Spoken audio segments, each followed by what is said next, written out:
What if the Uber driver that just gave you a ride has a story more powerful than the best-selling novel? And that is where Qissa comes in.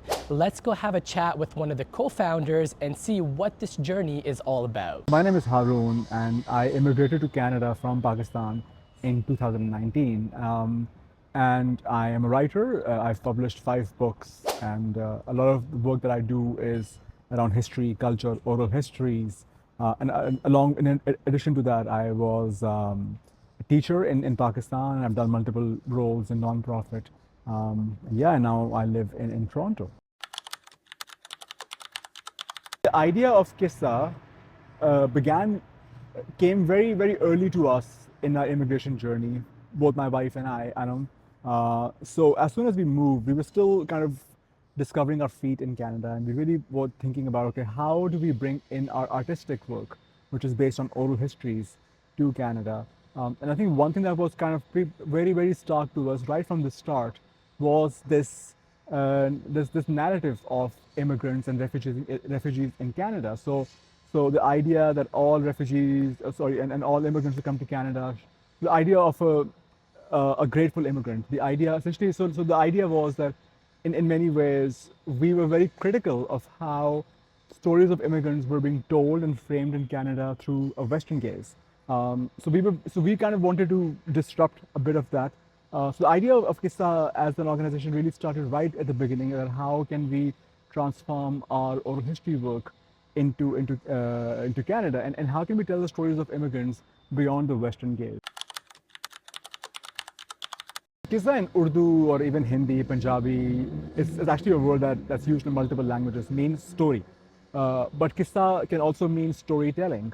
So essentially the idea is, and one amazing thing about Qissa is that, especially in a pre-colonial South Asia, and in fact all over the world in many ways, stories is what gave birth to communities. So communities kind of emerged out of stories, people listening to stories, people telling stories. So for us, then, Qissa kind of means everything. It means story, it means the idea of telling story, and it also means the idea of forming a community around a story. So one of the first things that we need before we start a project is really thinking of a theme. So recently we completed a project called Driving Canada, in which we told stories of immigrants who have driven or are currently driving Uber in Canada. So the idea firstly is to think of a project, then you do outreach, you find a few participants who want to be interviewed, you decide a date. So the model that we follow is kind of a life history model. So we're not really focusing on one particular aspect of their life, but really their whole life, their childhood, their aspirations, their family lives, and why they wanted to come to Canada, how they came to Canada, what was some of the early days like, and how Canada has kind of been to them in all these years. So we really follow the whole history as opposed to really focusing on any one particular moment, and we do video recording. So essentially, it's to add nuance, it's to add some subtlety into the stories of immigrants. So what we realized very quickly is that this is almost a monolithic way in which how stories of immigrants and refugees are told in Canada, that everybody is grateful to be in Canada, that there's always an upward mobility. And what we're saying is that, sure, that might be the case, but then there's also nuances, there's also complexities. Some people experience a downward mobility. Some people don't like being here. Some people end up moving back. Some people are stuck in the situation. And some people, of course, love being here and have an upward mobility. But the idea is that there is no one single story. There are multiple stories. But of course, if you look at the Western framework, the Western gaze is usually a very simplistic story that you have immigrants coming from the global South. They will do whatever it takes to come here, and then when they're here, their life is made.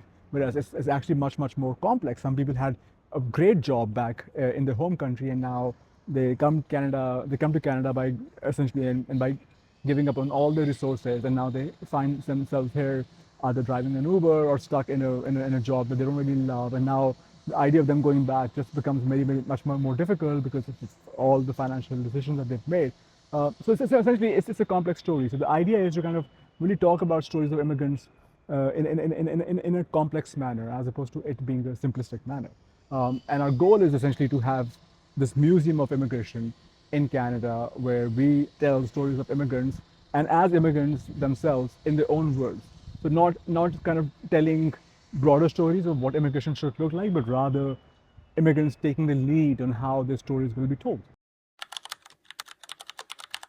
I think a huge challenge that a lot of immigrants experience, and especially immigrants from the global south, and in fact, what is actually almost disheartening to see is that this challenge was true 60 years ago, this challenge is true even today, is that a lot of the experience that immigrants from the global south, their education credentials, all the professional experience, a lot of time when they end up moving to Canada, that experience is kind of discounted. It's not really looked at as with the same sort of weightage as Canadian experience is kind of seen. So a lot of immigrants then end up experiencing underemployment. And that seems to be such a common story all across the GTA, all across Canada. I mean, of course, it takes immigrants to then really build up their lives. Some immigrants don't. And then the idea is that their next generation will succeed. So the expectation is that almost one generation has to sacrifice for the next generation to kind of really thrive. And we think that's absolutely ridiculous that even today, a lot of immigrants who are coming to Canada have to experience that. I think that for us is one of the most kind of disheartening thing to see, and something we're really vocal about and we've been talking about.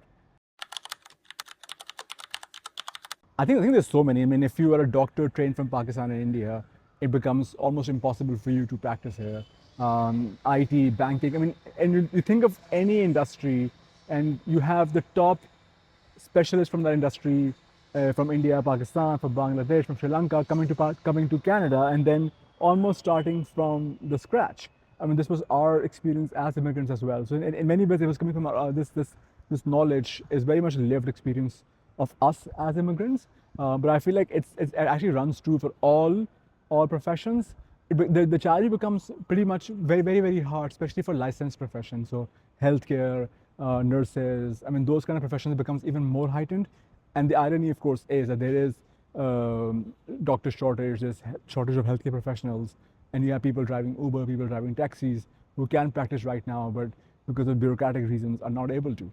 So I think that's a huge challenge. I think in the next 10 years, we would love to have a dedicated space in Toronto or somewhere in the GTA, which serves as a museum of immigrants and their stories, which is an archive where researchers can come and do research on immigrants, which also is a community center where newcomers, immigrants come.